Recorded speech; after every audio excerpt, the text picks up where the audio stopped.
Yeah. My favorite. It's Judd's Hockey Show. And it is the midweek edition of Judd's Hockey Show. It's Judd, it's Jesse, of course, from Bar Down Beauties, and covers the Wild for NHL.com. It's Declan. It's our usual roundtable here. And, a week ago, we were ready to fire everybody. A week ago, it looked like the Wild was in a descent that could cost Dean Evison his job. Might have been a week called ago. them a bad hockey team. Yeah, it might have been a week ago that Declan came out and said they're a bad team. So, Declan, where do you stand now after a pretty impressive come from behind, a 3-0 deficit on Saturday against a Rangers team that's really good, and then a win against the Islanders? Oh, hold on a second here, because Jesse just sent some. I didn't want to interrupt, but I need to. That's okay, because this is news. We'll get to where Declan feels the Wild is at, but Jesse, tell me the news that you just typed on my screen here. Calen Addison being traded to the San Jose Sharks. Kevin Weeks, who is never wrong. Kevin Weeks, the first to report it. Michael Russo confirms it. Not a surprise, but God, the San Jose Sharks, man, that's what Buffalo used to be where you go to let players die. It's Alcatraz. It's awful. Like it's the Alcatraz Sharks. Yeah, it's not a good situation, but yeah, that's officially happening. The Wild haven't obviously announced it just yet, but again, Kevin Weeks and Mike Russo reporting they will receive a 5th round pick in 2026 per his sources. So, hey, how about changing that defense up? What a start! What a start to the show. My clickbaitness. I love this. This is great. Okay, reactions. Jesse, go first. I like it. On this week's episode of Bar Down Beauties, I was praising Dakota Mermis, who continued to follow up with an excellent performance last night. He's just done so incredibly well. And yes, he's a 29-year-old, so he has some of that veteran experience, but he's just really good offensively, which I didn't know was a part of his game. I knew he was a fairly sound defenseman, but I'm really liking what he's bringing to that offensive side of the defense as well. Not to mention, then they also bring up Damon Hunt last week, who made it into the lineup over John Merrill. So I had arguably joked, hey, I'd rather have Mermis and Hunt in the lineup versus Merrill and Addison. And it looks like Bill Guerin heard me. Yes, that's right. Bill Guerin was like, Jesse, you're absolutely right. Assistant to the assistant.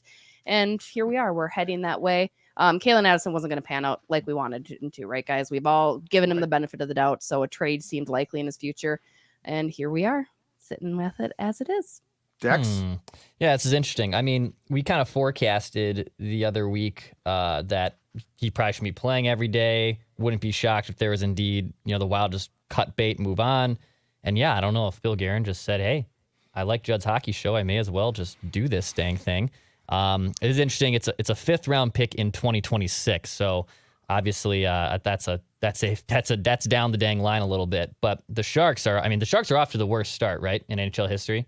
Isn't it the worst start? It's the worst in NHL history. And then back-to-back losses for the first time in like 58 years of back-to-back losses of, 10 goals or more being allowed, minus 43 goal differential. They're playing an equally atrocious Edmonton team coming up. I think it's tomorrow. It's gross. There's nothing going well in San Jose. They're right 1-10-1, you guys, because they beat the Flyers. They did. So last night they beat the Flyers. They won last night? They finally won a game. Nice. They beat God bless them. Mackenzie Blackwood stopped 38 shots. God. But they're 1-10-1. Do you know what this is? I love Bill Guerin. He couldn't stand this kid by the end. Yeah. Like this is not just a trade. Okay. This is a trade to a team that's hopeless. It's for just a meaningless 5th round pick. And Calen Addison is now going to have to fly from New York to California. Yeah. This is you done screwed up, Calen. I'm not joking. I love it. I think that's absolutely right. Bill Guerin as well gave him all the benefit of the doubt, right? He kept trying to make it work. We need more defense out of him. I mean, Calen Addison, I was shocked to see, and it's funny because I just talked about this. I was shocked to see him play over John Merrill the other night when they chose the scratches, right? Because you're like, oh, usually Addison's the one out. Now it makes sense. He was showcasing Mr. Addison, looking for some bait, like, hey, see, here's what he can do, which isn't much. But San Jose, you can't do much either. So, have Calen Addison. Here you go. You're right. It's funny because there's no immediate return. You've got Spurgeon coming back probably likely very soon as well. But again, it allows for Mermis and or Hunt to stay at some point with this team, which I think is absolutely deserved. They've done more than Calen Addison has in his opportunities given. I think it also signifies that we are comfortable with the 5-man first power play all forwards, because Johansson, and that to me is a risk. Like, I don't love that, but Johansson, I will say this, his entries are smooth. So as far as like getting the puck in, he can. But you know what? If the guy was not going to work out, if the guy was not going to do, play defense like they wanted, I'm fine with this. It's a good message. It's a strong message sent across the bow that you could be next for guys like this. So I think Bill Guerin, I think he doesn't make moves lots of times just to make moves. I think this is a message. If you want to go play for the Sharks, you play like he did. We'll relocate you to the beautiful city of San Jose, where you will be with a team that, as Jesse said, Dex, gave up 10 goals in back-to-back games. So you go fix that, Calen. Yeah, you were, plenty of your own game keep you busy over there, Calen Addison. I think that's the Herb Brooks line, right? And Miracle Jess. I think I might have butchered that a little bit, but come on, Herb. But Come on. yeah, it's too bad because I do think that was the first that was like really the first big trade Guerin made, wasn't it? When he traded Zooker at the trade deadline, that was a part of it. Yeah, 2020, 2019. I forget what year it actually was now, but that was his first big trade. He was a top 40, 50 pick, and he was kind of the centerpiece of that Zooker trade. They got Galchenyuk back, and I believe a first-round pick, something of that nature. So I mean, it was a big trade. And Calen Addison, analytically, he's still there's still a lot there that people suggest no, he's actually a lot better, and he should be getting more minutes and more opportunities. But at the same time, hard to get those opportunities if you're not even cashing them in on the power play. And look, I think the Wild's power play has its own issues. It's not a Calen Addison problem, but may as well punt. I think Judd's right. I think this is more of a message than it is like, get him out of here because I really want a 2026 fifth-round pick and an additional, $700,000 or whatever it's going to be in cap savings. This is more of a message of, if you're not ready to play, if you're not part of this culture and turning things around, you're gone. I like it. Move on. All right. So we will go back to the original question with which this show began before Jesse do it live. It's rudely interrupted me with breaking news. Declan, how do you feel about your statement a week ago in the midst of the team playing terrible too, in your defense? But how do you feel about your statement, which is this might just not be a good hockey team after what you saw against the Rangers on Saturday and the Islanders in a 4-2 win on Tuesday? So I guess, right, law of averages to a degree. Like, they weren't going to be playing as bad as they were for the first 10 games of the season. I actually thought yesterday's win, even though it was an epic comeback against the Rangers on Saturday, I was more impressed with that win, I think, than the Rangers win.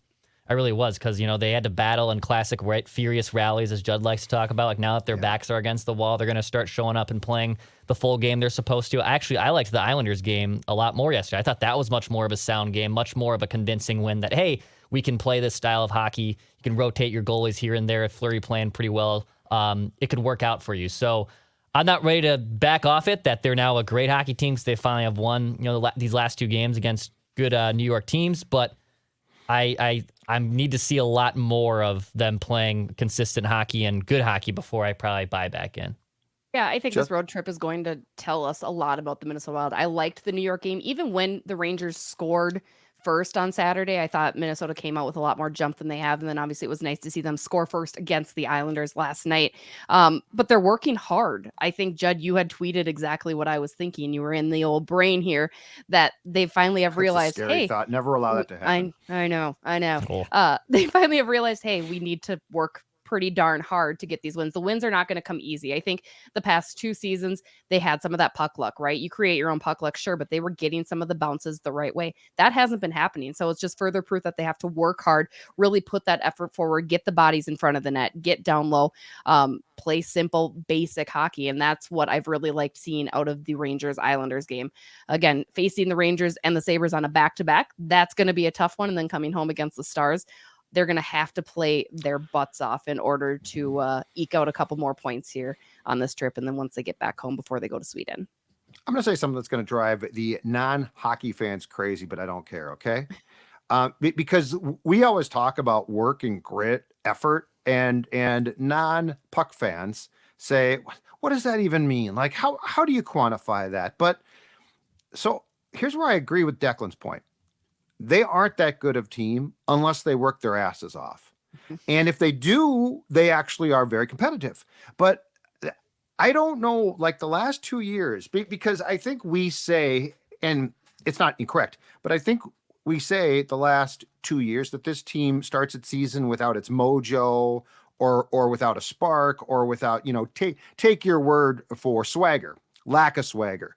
But the lack of swagger is, where's the effort? And why the hell? Here's what I don't get. Why is a Dean Evison, a guy that wore Cooperalls for the Hartford Whalers and checked everything in his path during his career, why is a Dean Evison coach team have this problem? Because it was like they gave up the 3 goals on Saturday, and Jess, they did come out better in that game. I mean, Gustafsson, we can make up excuses, but he didn't play well. But right. They came out in that game, but after those 3 goals, they just basically said, oh, you know what? We are going to work our asses off. And they've got enough skill that if they do that, they're a pretty decent team. But where is that? Like, why does that disappear? Like, why does Dean have to meet with Marcus Foligno and the alternate captains to get that across? I'm very confused because who, besides Kaprizov, who on this team looks in the mirror and says, I'm really good?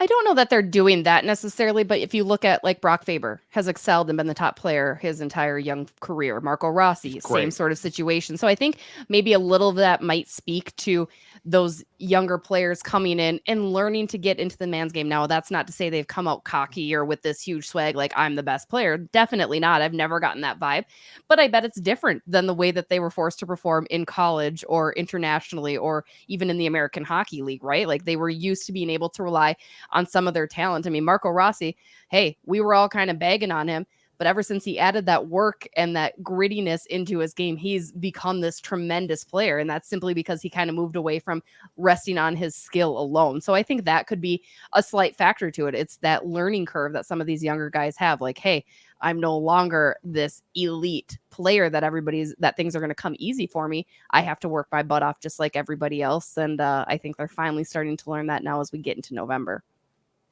And is the special teams problems, like, do they work themselves out? Because I guess, again, like law of averages that I've talked about at the beginning, like if they just become a halfway decent NHL average team on the power and penalty kill, does that take away and obviously convert more goals on the power play side? Like, can they figure out ways to basically not play such a putrid style of special teams and you just naturally get a better situation where you're going to win a lot more? I get what Judd's saying, that like they don't have the skill, they don't have enough talent to win on talent alone, if I want to keep going down these miracle comparisons.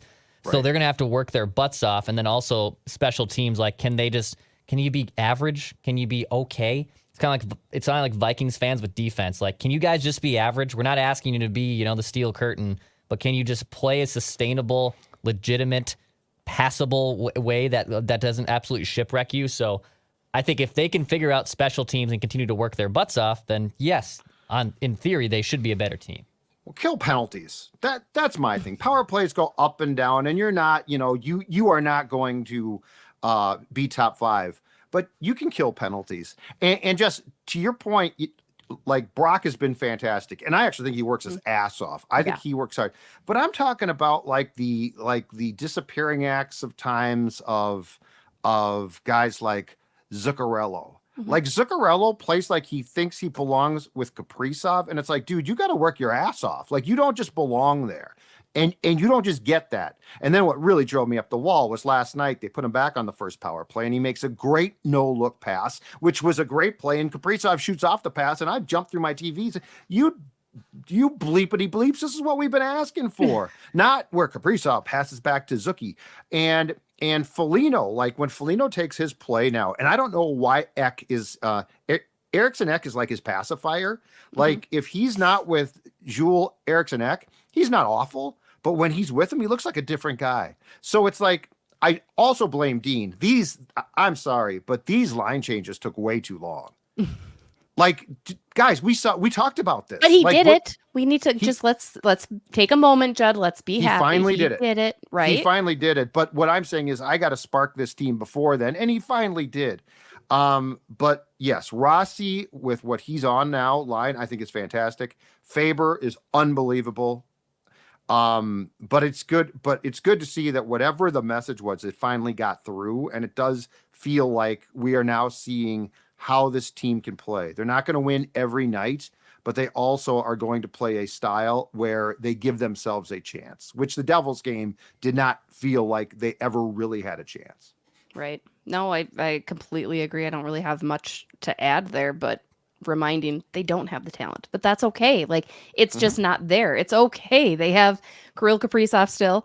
It's okay. It'll be okay. They'll figure it out. They'll be a mid-level team this year. It's okay. Let's talk about Patrick Maroon. Speaking of positives. Hell yeah. So he had a goal, I believe it was 19 seconds into the game last night. He had an assist that I think was prettier than the goal on Eriksson-Ek's goal. He now has 2 goals and 9 points in 12 games. I knew he was tough, and I knew he was very well respected. But when they brought him in here, I think for the most part to replace Ryan Reeves when he went to Toronto, I had no clue that this guy had skills that are actually hockey skills. How big of a surprise, Dex? I'll start with you. How big of a surprise has what Patty Maroon has done so far been to you? He's been awesome. I mean, this is a guy who led the league in PIMS last year. I mean, he had 150 penalty minutes, for God's sakes. He's not afraid to get in fights. He's not afraid to rack up a lot of penalty minutes. But I will say, offensively and Corsi-wise, he has always been a very productive player. So Corsi, meaning when he is on the ice, they are generating more shots attempts than they are allowing. He has a career Corsi of 56%, which is absurdly high for a guy who's mostly in a checking and bottom 6 type of role. So we probably forgot about some of these things that, hey, he's not just a brute that's going to throw around his size and, get in some fights at 6'3", 234 pounds. He's been awesome. He has been probably their most consistent and biggest surprise this season in a good way. I was not expecting this. I was expecting more of leadership behind the scenes, a guy who's won so many Stanley Cups, right? A guy that Bill Guerin would love to have in that room. I did not expect and I did not foresee him making this big of a difference, though, on the ice. Yeah, I mean, Dex nailed it. I definitely knew coming in he was more skilled than Ryan Reeves, right? But I agree. I thought I would be kind of that body or just that voice in the locker room that Bill Guerin loves to have. But then also a reminder, his big body helps separate opposition from the puck, which is hockey 101, right? That's why they're generating those opportunities. So, I mean, he is out there doing his job, and that's helping create that offense. It's helping generate him being able to put the puck in the back of the net, an added bonus. I love to see that. I mean, again, you didn't go out and get Pat Maroon because you needed a score or you needed this elite passer. You went out there because you knew he would be a spark in your offense, and he's been just that. I am loving it. Give me more of the big rig. He's just doing absolutely tremendous things so far this year. Great move, Bill Guerin. Again. And that pass, that assist, that strip of the puck, like that's a big league play. That's not an easy play. And he's strong as hell, but I mean, just to make that play was impressive. And can we please have opponents stop calling this guy fat? NHL players are not fat. Okay, his body might not be the best. It happens. That's fine, but he's not fat. That's an under the radar Guerin move that I think is actually like when you go from Reeves, who I did like off the ice and on for what he brought, and we knew that. Like we knew he didn't have a ton of talent. But to this, and when Dean, I think the first really positive thing that I saw Dean do this year, Jess, was plug Maroon in second line when Boldy got hurt. Because that's like, oh, wow, that's at first I'm like, really? And then you sort of watch them play. You're like, oh, okay, that's fine. But I mean, to go from, as Dex said, bottom 6 to top 6, and then to justify your existence there, is pretty impressive. So yes. Well, been a and nice it's move. costing the Wild peanuts. They cost them Yeah. a 7th-round pick, and the Lightning are paying 200,000 of his $1 million cap hit. So it's a great play all around. Kudos, Bill Guerin. And I don't remember, when he was in Edmonton, he popped up randomly in 2017 and scored 27 goals, kind of out of nowhere, and he really hasn't been able to replicate that success. I'd have to probably go look at who he was playing with when he was there in Edmonton. But he's had flashes of this before where he has shown ability to score some goals. But yeah, I mean, I don't expect him to be like this 25, 30 goal scorer, but he's been phenomenal for the Wild. Speaking of not calling guys fat, which you should not do, that's not nice. But if you are carrying around a few extra pounds, guess what? My friends, Jesse's friends at Livia Weight Control Centers can help you shed the weight. A couple of years ago, I took off 40 pounds. Jesse, how much are you down thanks to our friends at Livia Weight Control Centers? I am down 35 pounds and counting. Just had my check-in this week with my team out at Woodbury. Ups and downs, certainly, but I'm loving it. It's easy to stay on track. It's easy to work into my busy lifestyle as a mom and sports reporter. And we're still going. We're still getting toward that goal. I can't wait to ring that bell. But Livia has been nothing but fantastic for me so far. And right now, if you follow suit of the JHS show, of course, Dex is really, really thin, so he does not need to. But if you do, 3 months free right now, the offer, that's right, 3 months for free. The winter months in which we ordinarily sit on the couch, gain weight, 855-GO-LIVEA, Livia.com, LIVEA.com. And Dex, if you're feeling a little bit of pain, what can you do?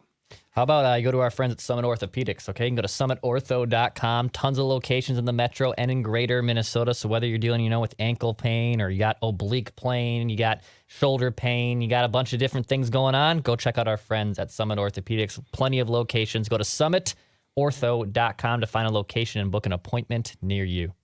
All right, I've got a thought off last night's game. It's somewhat selfish because I like him a lot, but it's also selfish for the team.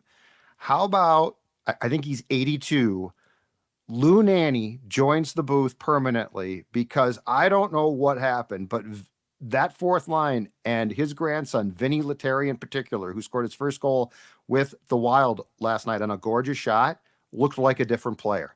How about Louis joins the booth permanently?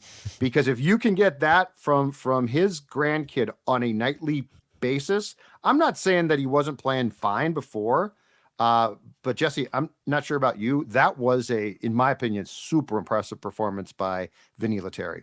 And again, he was another player that when they acquired him in the offseason, I was like, you know what? This could be okay, because likewise, he's shown signs of brilliance here and there in little spouts once in a while, and he can move. Man, can he move with the puck, which is so much fun to see. But yeah, I think maybe Vinny himself was feeling it, maybe feeling a little extra like, hey, let's show grandpa what I can do, because Lou Nanne has called some really tremendous games for his grandkids, for his sons. That includes the state tournament, the high school level, college level, and now to do it at the NHL level, Vinny's able to experience that. So I'm all for it. You know what? Let's bring it in, whatever keeps Vinny going. But I have a good feeling that this is just the start. I think now that swag is officially in for him, probably that fourth line as well. So I imagine Vinny can keep this up as we move forward. Yeah, he's scored at every level he's been at. He kind of came into his own as an upperclassman with the U of M, and then at the AHL level, he's been able to show that he can score goals. And now, I mean, what else is left here, right? Like, is he I think I use the term quad A player. Is he just someone that is just going to score at minor league level but doesn't translate to the NHL level? But Jess is right. I mean, when you watch him, there's some speed to his game. He obviously has some offensive prowess. This could be something too, that could really just kind of materialize overnight, and he can be a revelation for them. And obviously, with injuries that happen all the time, they were without Boldy for a month of the season. If anything happens to Kirill Kaprizov, it's not just moving up a checking line player. I know. Sorry. Why would you say Don't that? say Kirill. Why knock Kirill on the of all wood there. people? Well, I don't know. Zuccarello. Hey, if it gets him going, if he gets hurt, and then all of a sudden he comes back and he's scoring goals again, I'm all for it. Last night. Yeah, maybe he's back now. But it's a good insurance policy too on the back end in the event something injury happens. But I have liked what I've seen from him so far. And Lou's great. So Lou it's uncanny that a guy who's in his 80s can still teach you something on a nightly basis about the game, but he definitely does. Okay, a couple last things to get to. All right. First of all, Did you guys see last night? And I will say this: I don't defend the Wild much on penalty calls, but I thought that late Brock Faber call was incredibly ticky tacky. Like I don't think I would have called that in the first period, much less the third. But every time a guy takes a penalty, they still show Dean. Have you picked up on Dean trying not to have like a sourpuss face? Like he is trying so hard not to get that completely disgusted look of like, I want to kill the referee. I think this is the funniest thing because he's just trying not to say something and also not to look like he is just absolutely beyond PO'd about a call. Yeah, I have to imagine his kids may have said something to him, seeing all the memes that get created. I know Freddie Gaudreau told us earlier that he's had friends be like, "Your coach scares me, man. Like your coach, his eyes, there's something." So maybe Dean now has a little bit of that awareness. I'd love to ask him, but he'll say, "I don't pay attention to that stuff." When we all know, Dean, Yeah, you do. You pay attention. Well, and he's got the hair going too now. Yeah. Like he's really growing his hair out. I like the hair. A lot of people hate the hair. A lot of people on X are coming for me saying they don't like it. I dig it. Good for you, Dean. Have some fun. Lots of gel, I think. It's sort of spiky, right? Like it's not a crew cut deal. It's just longer. Yeah, like it's just okay. It's kind of like a styled thing. Yeah. Has someone done a feature? Maybe Jess, I'm giving you an idea here. Has anyone done a feature on his suits? He has like Ari Gold level amazing fitted suits. He has a really good suit game tailor situation. I honestly would love. There's a feature for you, Jess. I would love it. I would love a whole thing of where Dean Evason's getting. Even if I can't afford him, I know I can't afford him. I would just be curious on how this guy elevates his suit game. It's always on point. He's chiseled too. That. Yeah, he is chiseled. That guy works out. I saw him at the Pearl Jam concert that was here in late August. He was roaming the suite level as we were doing something too for Hubbard here, and he had like a Pearl Jam T-shirt on. And I was like, that guy could kick some ass. I mean, we all kind of knew that, but like, yeah, he had the short sleeves on, and I was like that, and he had his tattoos were all showing. How big are the arms? Huge. He's a bleep shit. I almost said he's a brick house. He's a brick house, man.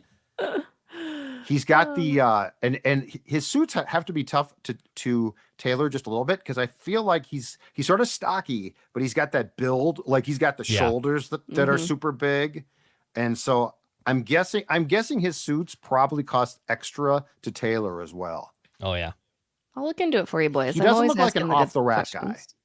He doesn't look like an off the rack suit guy. He's not getting a suit off the rack. Final off the rack. Final question, Jesse. I'll start with you just because Dex and I don't know for sure. But after the Rangers game, Foligno presented, they've had like the policeman's hat one time for the post game. And then I think, didn't they have a bucket at one point? They had a bucket hat, or like a hat. Right. Yeah. Yeah. Are they really just doing a puck now? Because Foligno presented Fleury with like a game puck. Yeah, that's the first I've seen it. And it's funny because we had asked this earlier because like Philly does the dog, right? The dog head, which I think is great. You get that dog in them. Like some teams do some really fun things. Yeah. And this year, for whatever reason, they decided to not do that anymore. I don't know if it was somebody was feeling left out. I don't know what the deal was, or maybe they just didn't think of something clever enough to start the year. So they hadn't been doing anything to my knowledge. Now, this again was discussed at like after the first game, and they were like, but, that's all we the Wild saw. said. Yeah, the Wild were like, they're not doing anything. And then you're right, we saw the puck. So maybe it's because that's a special puck to Fleury. Like, you know what I mean? Like maybe it's because that's one more win closer to Patrick Waugh. Okay. Yeah. Okay. So I don't know. I'm just disappointed. Like I want something because it's so funny when it's something weird and like a puck is like a game like baseball. A dog head. A dog head would be fantastic. Fantastic. All right, we are done. Thanks to Jess for passing along the breaking news. Calen Addison traded to the Sharks. He's going to Siberia. He will not be the Wild's problem. She's Jesse. He's Declan. I'm Judd. We will see you next week for more JHS.